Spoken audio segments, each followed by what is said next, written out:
Yeah. Cool. Are there misconceptions about homeschool? And if there are, what's the truth to what actually is happening? So the biggest misconception is the socialization. That the kid's going to be alone, not have any friends, that we're going to do this alone. And I am way too social to homeschool her alone at my kitchen table full time. I couldn't do it. So that would drive me nuts if I had to teach any of my kids all day long at home. Yeah. And I find that we are more social, and she has more socialization as a homeschool student than we did in school. Like when we were in public school, I didn't know any of the parents. I didn't have any contact with them. So if my older son or daughter would say, I want to invite so-and-so over, I didn't know who it was. How do I get in touch with the mom? Do I want this person over? Do I like them? Are they good?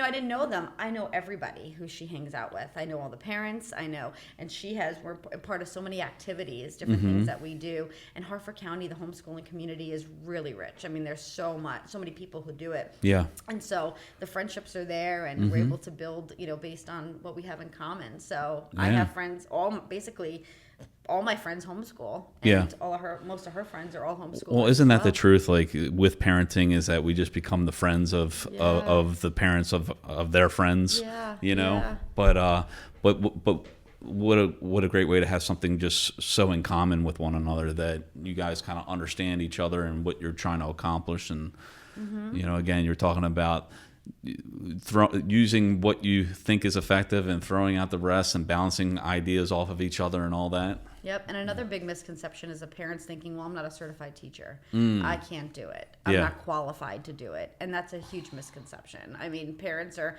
very qualified. Nobody knows your child better than you. And so you can teach them in the way that works best for you and your child. There's so many curriculums out there, so much help. And when the child gets older, if they need more intricate help with math or science, I mean, you have online programs that they could be part of. Yeah. You have the community college that offers different programs, and then there's just so many different classes that you can sign your child up for. So do you need, to sign your kids up for things to homeschool? Absolutely not. There's 100 ways to do it. But of course, parents, if they want their children involved, then they'll sign them up for these different things to give them opportunities that maybe the parent can't give themselves. That's huge.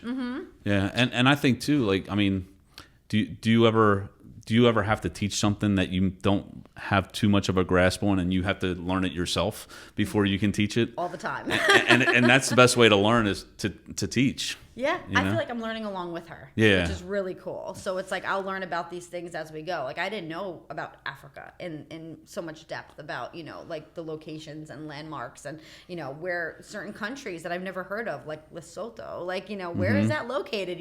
I only knew the few main ones. So being able to locate that on a map, we learned that together. So yeah, it's really a neat experience for both of us. All right, Grace. Did you like this episode of the TMA Connection? Well, you might want to check this one out right here. Go ahead, click it.